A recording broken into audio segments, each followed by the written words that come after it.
참된 평안과 안식을 주는 교회, 참된 평안과 안식을 주는 교회라는 제목으로 하나님 말씀을 나누기를 원합니다. 지난주부터 속초선양교회에 있는 4가지 비전에 대한 설교를 하나씩 해나가고 있습니다. 그래서 지난주에는 구독사의 맥을 잇는 교회라는 제목으로 말씀 나눴는데요. 쉽게 말하면 전도하는 교회라고 했습니다. 그래서 또 교회는 우리 건물만이 교회가 아니라 우리도 교회잖아요. 그래서 우리가 삶 가운데 언제 어디에서나 언행 심사를 조심하고 하고 항상 전도에 힘쓰는 삶을 살자라고 우리가 알아보았습니다. 오늘은 2번째 비전입니다. 바른 예배라는 큰 타이틀을 가지고요. 참된 평안과 안식을 주는 교회라는 제목으로 말씀을 나누면서 우리가 확고한 목표의식을 가지고 교회 개척에 함께 동참하시는 성도님들이 되시기를 바라겠습니다. 먼저 오늘 본문의 배경을 한번 알아보도록 하겠습니다. 오늘 본문은요, 초기 많은 학자들이 예수님의 생애를 나누는데요. 나누는 단계 가운데 이 본문이 포함된 그 단계는 초기 갈릴리 사역입니다. 그러니까 예수님께서 공생애를 시작하시자마자 바로 예루살렘에 갔다 오십니다. 예루살렘에 가셔서 뭐 하셨나요? 성전을 뒤집어 엎으셨죠. 그래서 성전 정화 작업을 하시고 바로 다시 갈릴리로 오십니다. 그래서 약 1년 반 동안 갈릴리 지역에서 병을 고치시고 가르침 베푸시고 하는 사역을 하는데요. 그때가 바로 초기 갈릴리 사역이라고 합니다. 그때 예수님께서는요, 고향이 나사렛이었죠. 나사렛도 갈릴리 근처에 있는데요. 그 나사렛이 아니라 그 옆에 보면은 가버나움이라는 동네가 있습니다.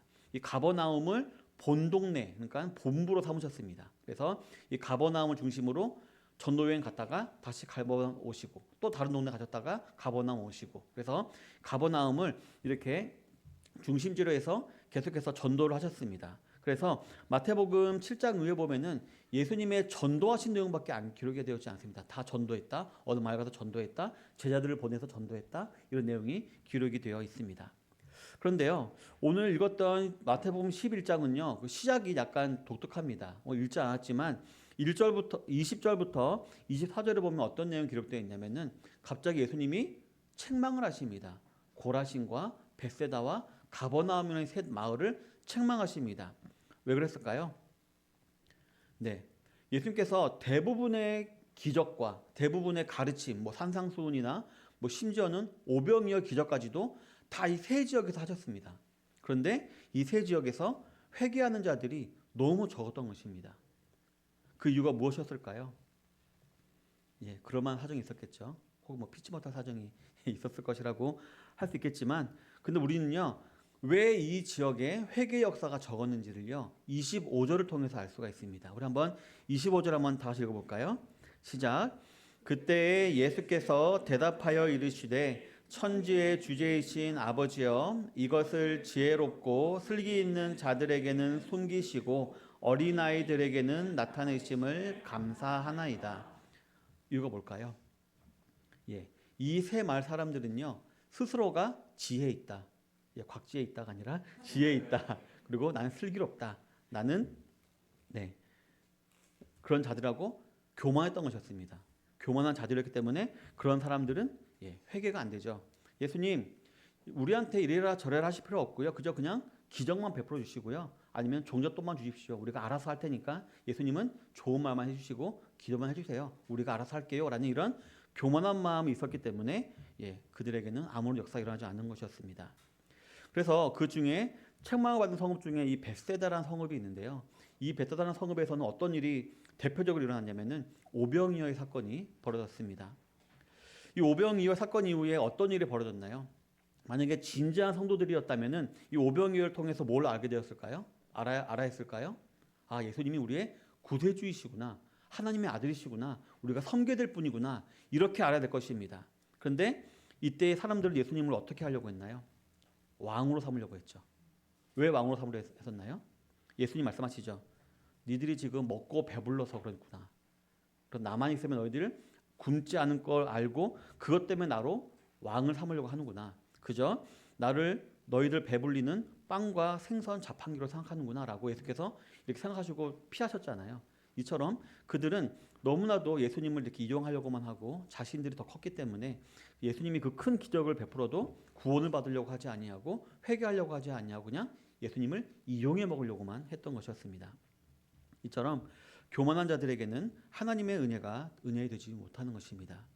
그렇다면 예수님께서 친절하게도 우리 성도들이 가져야 될 올바른 마음 자세를 가르쳐 주시는데요. 어떤 모습일까요?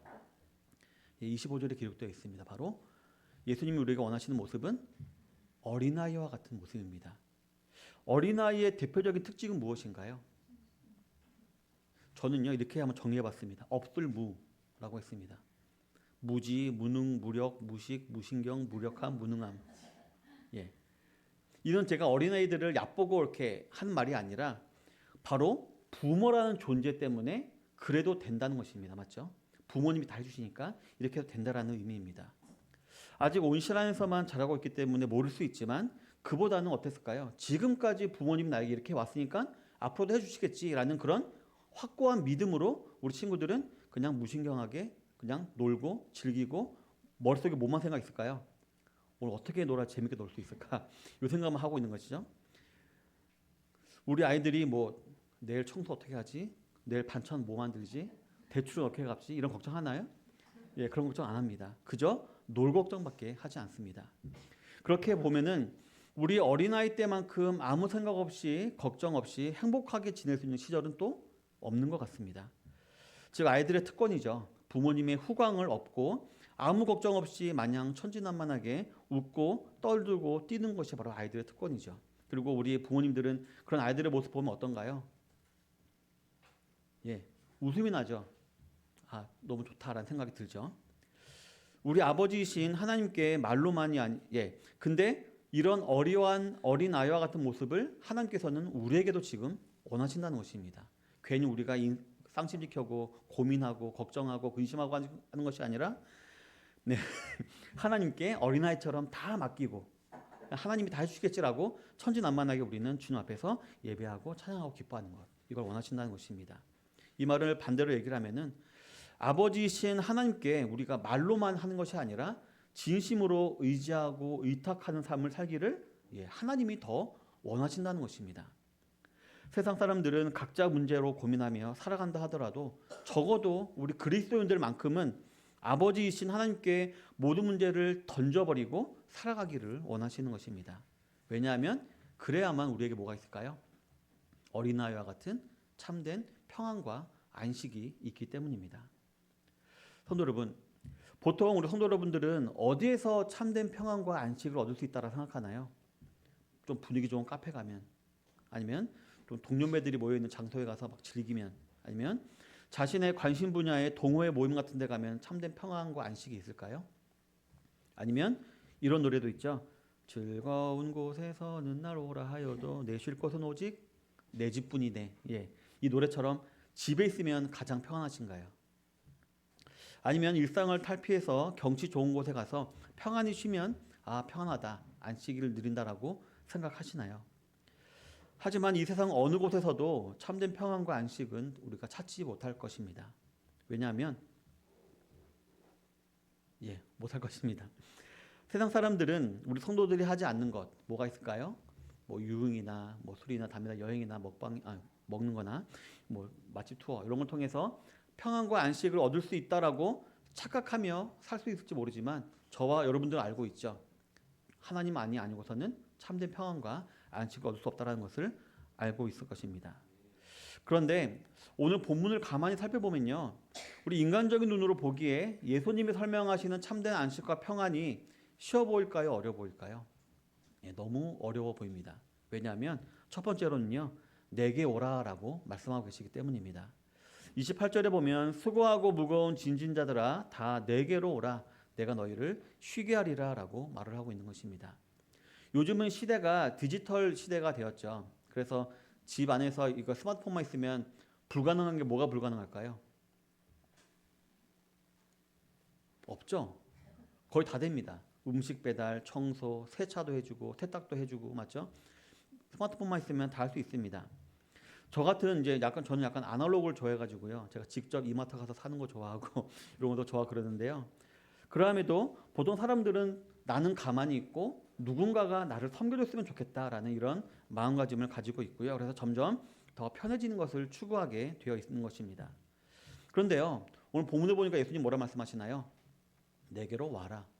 니들이 나한테 와야 된다라고 말하고 계십니다. 요즘 유행하는 찾아가는 서비스와는 정반대죠. 수고하고 무거운 짐진 자들아 그냥 다 거기다 그냥 버려놔라. 아니면 나한테 택배로 보내라 라고 말씀하시는 것이 아니라 그 짐을 그대로 들고 나에게 와라 라고 예수님 말씀하고 계신 것입니다. 일상생활 나아가는데 어떤가요? 저 아까 잠깐 들으니까 우리 정진호 성도님 오늘 또 당직이라고 오늘 밤? 그래서 힘든 일이 이제 정해져 있죠. 그런 걸 보면은 우리 일상생활은 어떤가요? 정말 너무 힘들죠. 힘들고 정말 쓰러져서 무너질 것 같은데 근데 예수님이 그래도 나한테 와라 라고 말씀하고 계신 것입니다. 그리고 그러면 내가 너를 쉬게 하겠다라고 말씀하고 계신 것입니다. 이 말은요 어떻게 보면은 좀 가혹하다라고 들릴 수 있지만 한편으로 생각해 보면은 예수님은 뭔가 자신감이 있나 보다, 확신이 있는가 보다, 분명히 우리에게 참된 안식과 평안과 심어줄 수 있는 자신감이 있으니까 오라고 하는가 보다라고 우리가 생각할 수도 있을 것입니다. 또한 세상에서 주시는 것과 다른 것, 세상에서 주지 못하는 뭔가 비밀한 것이 있는가 보다라고 우리가 생각할 수 있을 것입니다. 따라서 성도 여러분, 저 여러분들은요 오늘 이 28절에서 우리가 모호하게 생각하고 있는 이 단어를 우리가 한번 개념화하는 것도 중요합니다. 먼저 수고라는 단어입니다. 수고 뭘까요? 수고라는 단어 뭘까요? 묻잖아요. 뭘까요? 많은 신학자들이 이렇게 해석합니다. 수고는 내가 해야만 하는 일을 얘기합니다. 예를 들면 저는 설교를 준비해야 되고 교회당을 관리해야 되고 이렇게 해야 되겠죠. 제 일이 있죠. 이런 게 보통 수고라고 합니다. 이 수고하는 분 사람이 그럼 있을까요, 없을까요? 이 수고하지 않는 사람이 있을까요, 없을까요? 모든 사람은 다 수고하고 있습니다. 그 다음에 무거운 짐은 뭘까요? 무거운 짐은 어떤 의미일까요? 무거운 짐은 보통 내가 하지 않아도 될 일 혹은 다른 사람의 일을 말을 합니다. 그래서 예를 들면 엄마들은 내가 해도 하지 않아도 되는 아이들 뒤치다거리를 하고 남편을 하고 이런 식으로 많은 일이 있죠. 이처럼 이 수고와 무거운 짐이라는 단어는요 내가 해야 할 일 그리고 내가 하지 않아도 될 일 근데 우리가 하게 되는 일들 이거를 수고하고 무거운 짐이라고 말하고 있는 것입니다. 따라서 우리 성도님들도 매일매일 이 수고와 무거운 짐으로 피곤하고 아마 많이 힘드실 것입니다. 즉 이 수고와 무거운 짐이라는 것은 우리가 인생을 살아가면서 자연적으로 갖게 되는 인생의 짐을 말하기도 하는 것입니다. 예전에 지음이가 저한테 갑자기 오더니만 아빠 저 이거 28절을 1128 이렇게 하더라고요. 내 인생 말씀으로 삼았어 이렇게 얘기하는 거예요. 그래서 제가 속으로 약간 비웃었습니다. 이 어린 게 뭘 안다고 네가 뭔 수고를 알고 인생의 짐 아니야? 지금 내가 했었는데 근데 겉으로는 칭찬했죠. 말씀을 네가 읽었구나. 말씀을 너가 읽고 감동받던 사실에 잘했다라고 대견하다라고 칭찬했지만 속으로는 아이고 네가 뭘 안다고 이런 식으로 했었는데요. 근데 오늘 말씀을 준비하면서 아무리 어린 지임이라도 지임이 나름대로의 수고가 있죠. 그리고 무거운 짐이 있습니다. 그래서 제가 함부로 비웃은 거 회개합니다.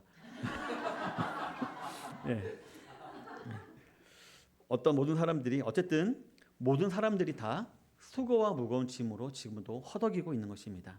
그래서 예수님께서 이어서 말씀하시는 것입니다. 내게로 와라 라고 말씀하고 계신 것입니다. 내게로 오라라는 말은요 진짜로 오라는 말이 아니라 뭘까요? 예배를 드리라는 말입니다. 하나님이 정해놓으신 예배의 장소와 예배의 시간과 예배의 방법으로 예배를 드려라는 것입니다.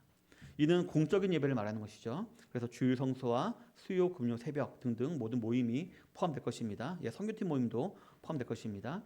그리고 이러한 공적인 예배를 잘 드리다 보면 어떻게 될까요? 은혜를 받게 되죠. 그러면은 더 은혜를 받고 싶어지겠죠. 그래서 개인적으로 말씀을 읽고 찬양을 하고 기도를 하게 됩니다. 이거를 우리가 개인적인 예배라고 부릅니다. 이처럼 공적인 예배와 개인 예배를 잘 하다 보면 어떻게 될까요? 자연스럽게 삶의 예배로 나가게 되어 있습니다.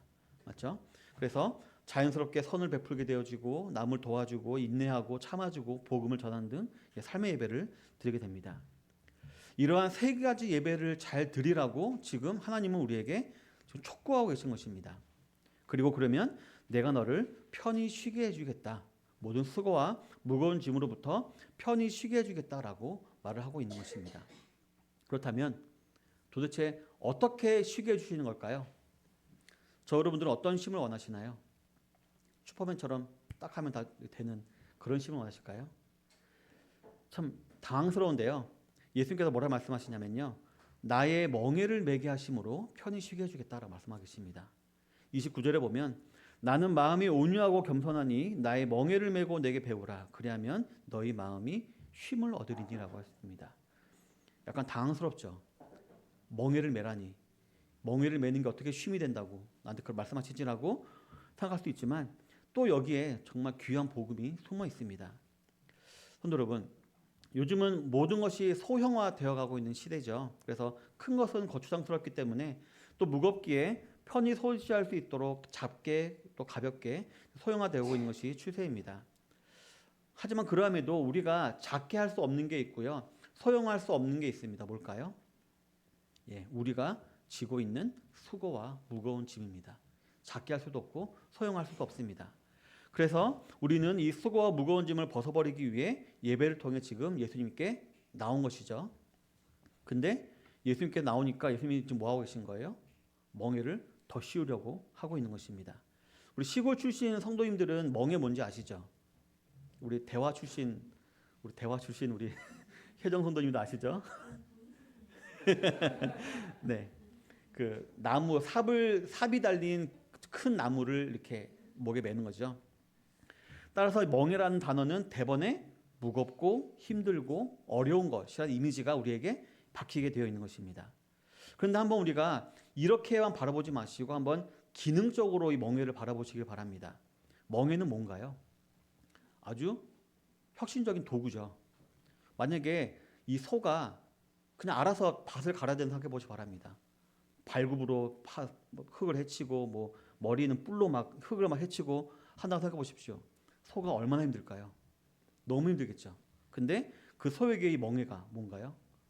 일을 쉽게 만들어주는 거죠. 물론 처음에는 어깨도 베기고 막 피도 나고 힘들겠죠. 하지만 익숙해지면 그 무엇보다 고마운 것이 이 멍에가 되겠죠. 그래서 어떻게 보면 나중에 익숙해지면은 이 소가 하루에 일을 빨리 끝내놓고 아마 더 빨리 쉴 수 있을지도 모르겠습니다. 즉 처음 보기에는 날 힘들게 하고 어렵게 만드는 나쁜 물건이지만 쓰면 쓸수록 어차피 해야 하는 일을 쉽게 만들어주는 좋은 도구가 이 멍에인데요. 그렇다면 저와 여러분들에게 있어서 이 멍에는 뭘까요? 예수님이 우리에게 이렇게 지어주시는 멍에는 뭘까요? 처음에는 힘들다고 여겨지지만 결국엔 나를 편하게 만들어주고 나에게 복을 주는 이 멍에는 뭘 의미하는 것일까요? 바로 사명입니다.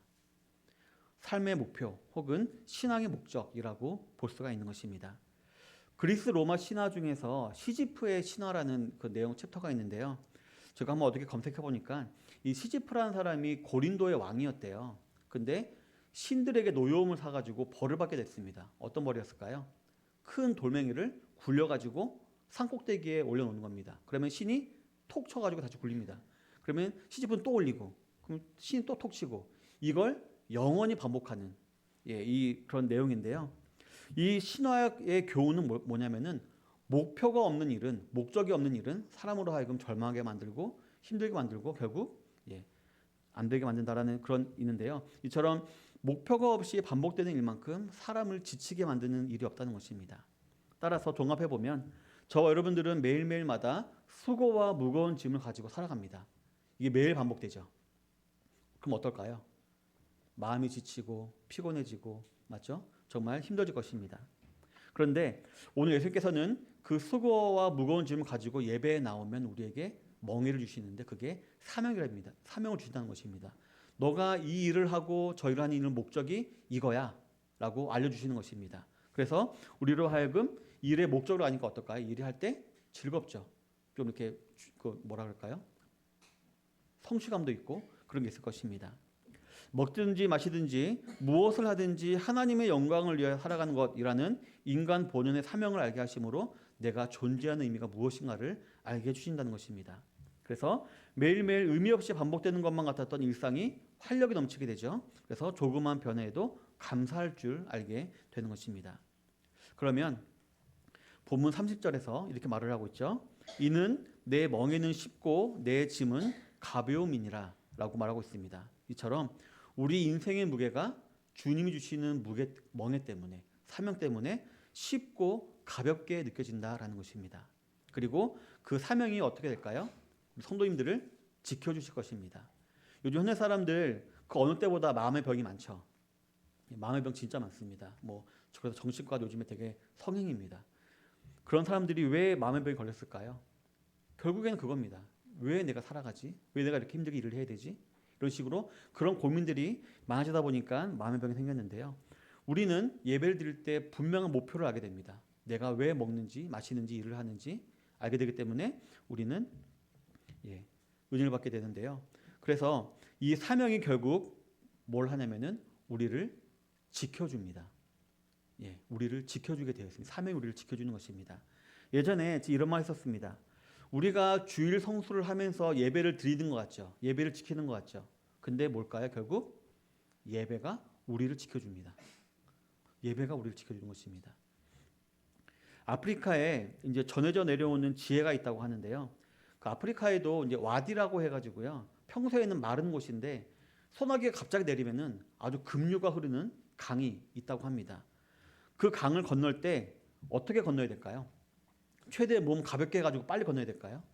그러면은 대번에 휩쓸려 간다고 합니다. 그럼 어떻게 건너야 될까요? 무거운 돌을 들고 천천히 건너가면 된답니다. 무거운 돌을 들고 건너가면은 급류에 휩쓸리지 않고 무사히 건너갈 수 있다고 합니다. 성도 여러분, 저와 여러분들에게 있는 수고와 무거운 짐, 그리고 이 멍에 곧 거추장스럽고 내 인생을 망치는 것 같습니까? 근데 주님께 나와 그 수고와 무거운 짐 위에 사명을 받으시는 성도님들 되시길 바랍니다. 결국 그 사명이 저와 여러분들을 살아가게 할 것입니다. 살아나게 할 것입니다. 성도 여러분, 세상 사람들은 태어난 후로 매일매일 어떤가요? 죽어가고 있죠. 그래서 이 말을 한자로 어떻게 표현하나요? 생로병사라고 하죠. 태어나고 늙고 병들고 죽고, 맞죠? 이게 우리 인생의 길입니다.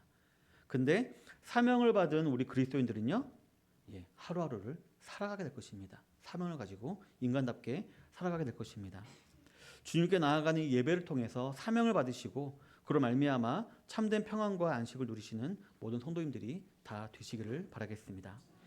우리 사랑하는 성도 여러분, 지금까지 알아본 사실이 무엇이었나요?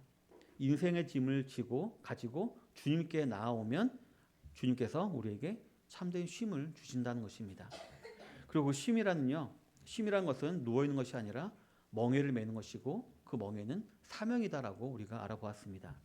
그래서 저는 비전 가운데 이 참된 평안과 안식을 주는 교회를 바른 예배라고 저는 정리를 했습니다. 주님께 나와 우리가 바른 예배를 드리기만 하면 우리가 메고 있는 수고와 무거운 짐이 뭘로 변할까요? 사명으로 변하고 그 사명은 우리를 지켜주고 우리로 하여금 인생의 목적을 가지게 한다라고 저는 확실히 믿기 때문입니다. 그런데 이 사실만 말하면은 약간 비판적인 사람은 어떻게 얘기하나요? 결국엔 써먹으려고, 결국에는 부려먹으려고 이렇게 하는구나 라고 이렇게 부정적으로 생각할 수 있습니다. 왜냐하면 우리가 생각하는 평안과 안식은 파스텔 톤이죠. 항상 좋은 건데, 근데 하나님 말씀하시는 평안과 안식은 당근과 채찍의 반복인 것 같잖아요. 맞죠? 그래서 뭔가 다른 것입니다. 그래서 저와 여러분들은 여기서 우리가 알아보지 않은 단어 몇 가지를 더 알아볼 필요가 있습니다. 29절 하반절에 보면 예수님께서는 우리가 쉼을 얻을 때 어디에 쉼을 얻게 될 것을 말하고 있나요? 마음의 쉼을 얻게 될 것이다 라고 말을 하고 있습니다. 마음이 어떻게 되기에 우리가 쉼을 얻게 되는 것일까요? 바로 그 정답은 29절 전반절에 나와 있습니다. 예수님께서 뭐라 말씀하시나요? 나는 마음이 온유하고 겸손하니. 주님께서 우리의 마음을 온유하고 겸손하게 만드심으로 우리에게 쉼을 주신다는 것입니다. 여기서 온유라는 단어 뜻이 뭘까요? 우리 김교석 권사님 둘째 아들 온유인데 어떤 이름으로 지으셨나요? 이 온유라는 단어에는요, 부드러워진다라는 의미가 있다고 합니다. 부드러워진다. 그렇다면 마음이 부드러워진다는 의미는 뭘까요? 수용 가능해진다는 것입니다.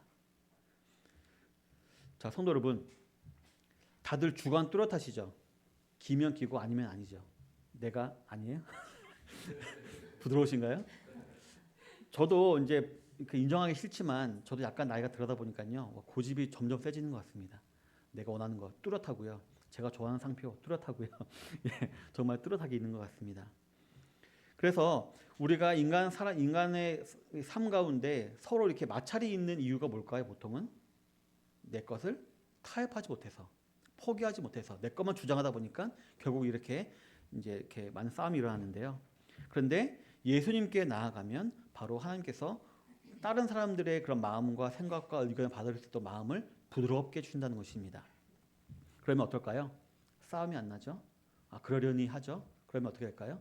마음에 평안이 오고 쉼이 오는 것입니다. 괜히 내 거 안 뺏기려고 하다 보면 더 맞죠. 신경 쓰고 머리 아프고 막 그러잖아요. 평안도 없고. 근데 마음이 부드러워지면은 그런 일이 생긴다는 것입니다. 그러나 하나님의 뜻을 그런 것이 있고요. 그리고 또 우리가 사람들과의 관계에서뿐만 아니라 마음이 부드러워지면 우리가 하나님의 뜻도 우리가 어떻게 될까요? 잘 받아들이게 되죠. 우리 성도님들도 오랫동안 신앙생활을 했기 때문에 알죠. 하나님 뜻이 무엇인지 대충 알아요. 근데 우리 마음이 어떤가요? 하나님 그런데 이번은 조금 한 번만 좀 요거는 좀 주시면 안 되나? 이렇게 우리가 괜히 막 고집 부릴 때가 많이 있지 않습니까? 그러면 우리가 어떤가요? 마음이 힘들죠. 시험 받는 것 같고 하나님은 날 미워하시는 것 같고 막 들잖아요. 근데 우리가 주님께 예배를 잘 드리면 마음이 온유해져서 하나님의 뜻을 받아들이게 됩니다. 그러면은 우리가 뭘 경험하게 될까요? 내 뜻보다 더 큰 하나님의 계획이 무엇인 줄 알게 되어지고요. 하나님 주시는 놀라운 은혜와 복을 우리가 체험하게 되는 것입니다. 이는 맛보아 안자 외에는 절대로 알지 못한 성질입니다. 아무리 간증을 듣고 아무리 해도 실제로 내가 하나님 뜻에 순종해보고 하나님의 은혜를 경험할 때만 얻을 수 있는 그런 것입니다. 세상이 주지도 않고 줄 수도 없는 평안과 안식 다 경험하셨나요? 이런 것이 바로 온유한 마음 가운데 받아들여지게 되는 사실을 기억하시고 이를 잘 기억하시는 성도님들이 되시기를 바라겠습니다. 다음으로 겸손이라는 단어 있죠. 이것도 똑같습니다. 겸손이라는 단어는요 많은 의미가 있겠지만 고집불통이 되지 않는다라는 의미를 가지고 있습니다. 역시 수용한다라는 의미가 있죠. 종합하면 하나님께서는 우리로 하여금 억지로 하게 하시는 분이 아니라 철저히 인격적으로 우리를 납득시키셔가지고 우리로 하여금 사명을 감당하게 하시고 그 이후에는 뭐 하신다고요? 우리에게 은혜와 복을 내려주신다는 것입니다. 성도 여러분, 주님은요 우리를 결코 얽매는 분이 아니십니다. 참 자유를 주시는 분이십니다. 우리 인간들은 예수님으로부터 자유로워지려고 할 때 오히려 자유를 잃어버린다는 사실을 우리는 꼭 기억해야 됩니다. 난 자유롭고 싶어. 더 속박됩니다. 오히려 주님께 속박될 때 우리에게 참 자유가 있는 것입니다. 왜냐하면 오직 예수님만이 참 자유이시기 때문입니다. 습관적으로 예수님께 다가가시는 성도님들이 되시길 바랍니다. 습관적으로 예배당에 오시고 기도하고 찬양하고 예배드리는 성도님 되시기 바랍니다. 그러므로 말미암아 예수님의 멍에를 쓰고 또 쓰게 되시길 바랍니다. 그리고 예수님을 배우시는 성도님들이 되시길 바랍니다.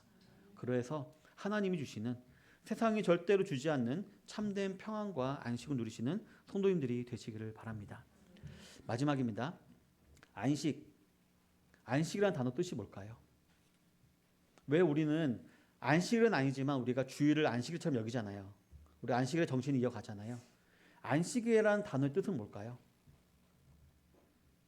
이거 맞추시면 제가 5달란트 드리겠습니다. 이 안식이라는 단어는요 완성이라는 의미를 가지고 있습니다. 예수님께서 말씀하셨죠. 6일은 너희들이 힘써 일할 것이나 7일은 나에게 쉬고 예배를 드리라고 하셨잖아요. 우리 성도님들 6일 동안 열심히 일하십시오. 그리고 7째 날은 하나님께 맡기십시오. 이 말은 뭘까요? 하나님이 완성시킨다는 뜻입니다. 우리가 완성시킬 수 있는 게 아니라 하나님만 완성할 수 있기 때문에 우리는 그 믿음으로 7일째는 우리가 온전히 쉬면서 하나님 모든 걸 다 의탁드리고 의지합니다. 완성시켜 주십시오. 그래서 안식이라는 단어에는 완성이라는 의미가 있다라고 합니다. 성도 여러분 꼭 기억하시기 바랍니다. 내가 할 수 있는 거 많이 있을까요? 많이 있을까요? 아닙니다. 아마 거의 없을걸요.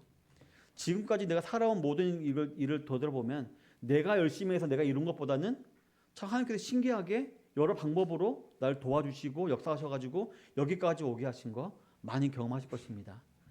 특히 저는 평소에도 정말 너무 많이 경험했지만 이 교회 개척하면서 정말 뼈저리게 또 경험했습니다. 제가 개척할 때 솔직히 말해서 정말 돈 하나도 없이 시작했습니다. 근데 주위에서 다 도와주셔가지고 이렇게 이쁜 예배당이 생겼습니다. 너무 신기합니다. 그래서 근데 이게 바로 하나님께서 이 모든 것을 완성시켜가는 전 단계라고 보고 있습니다. 성도 여러분, 힘든 일이 있을 때, 짐이 있을 때, 수고로움이 있을 때 내가 해결하려고 하지 마시고요. 예수님께 가시길 바랍니다. 그래서 예수님이 주시는 참된 평안과 안식을 매일매일마다 누리시는 성도님들이 다 되시기를 바라겠습니다. 그런 말미암아 우리가 살아갈 때에 하나님께 감사하며 찬양하며 영광 돌리는 성도님 되시기를 바라겠습니다. 그래서 어저께 이제 우리 성도님과 함께 그 신의 악단이라는 영화를 봤는데 그 정진훈이라는 가수가 마지막 죽기 전에 이런 고백을 하더라고요. 찬양을 할 때 그 전에 몰랐던 자유를 느끼는 것 같다. 그러니까 그 대사를 들으면서 아 정말 그렇겠구나. 저 북한에는 태어나면서부터 이렇게 압박된 생활을 하기 때문에 자유가 뭔지도 몰랐는데 저 사람은 찬양을 하면서 이게 참 자유다라는 걸 느꼈구나 했었는데요. 근데 우리 성도님들 우리도 하나님께 예배하고 하나님을 섬기는 가운데 이런 자유를 우리가 좀 느껴야 할 줄을 믿습니다. 자유가 없으니까 어떤가요? 교회를 다니면서도 시기하고 질투하고 맞죠? 내가 더 찾으려 하려고 하고 욕심 부리고 세상에서 이렇게 나쁘게 행동하고 그러지 않습니까? 그러니까 우리가 참된 주님께 나와서 참된 평안과 안식을 누리는 가운데 자유롭게 되시는 성도님들이 되시기를 바라겠습니다. 그로 말미암아 하나님께 영광 올려드리는 모든 우리 선양교회 성도님들 되시기를 주님의 이름으로 축원합니다. 기도하겠습니다. 이 시간 우리 다 같이 기도하도록 하겠습니다. 받은 말씀을 기억하시면서 하나님 붙들어 주셔서 정말 참된 평안과 안식을 얻기 원합니다. 오직 주님께 나아감으로 말미암아 참된 평안과 안식을 얻고 힘을 얻고 자유를 얻기 원합니다. 다 같이 기도하도록 하겠습니다. 하나님 아버지 참으로 감사드립니다. 오늘 마태복음 10장 말씀을 통하여서 우리에게 또 말씀 주심을 참으로 감사드립니다.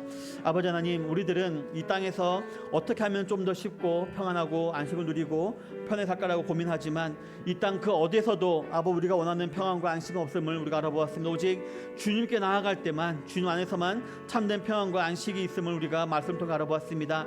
아버지 하나님, 비록 힘들고 피곤하고 어려운 가운데 있지만 약간의 불신도 있지만 아버지 오늘 말씀에 의지하여 주님께 나아가는 예배드리기 힘쓰는 찬양드리기 힘쓰는 기도하기 힘쓰는 성도 선양교회 성도들 있도록 인도해 주옵시고 그 가운데 하나님이 모든 것을 완성시켜 주시는 안식을 다 체험하는 성도님들 다 될 수 있도록 아버지 함께하여 주시옵소서. 아버지 하나님 주님께 넓히 믿사오니 주여 주여 도와주시옵소서. 모든 기도 사랑 많으신 예수님 이름으로 기도드립니다.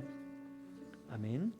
시간 다 같이 우리 자리에서 일어나셔서 우리 내 영혼은 안전합니다 찬양하도록 하겠습니다.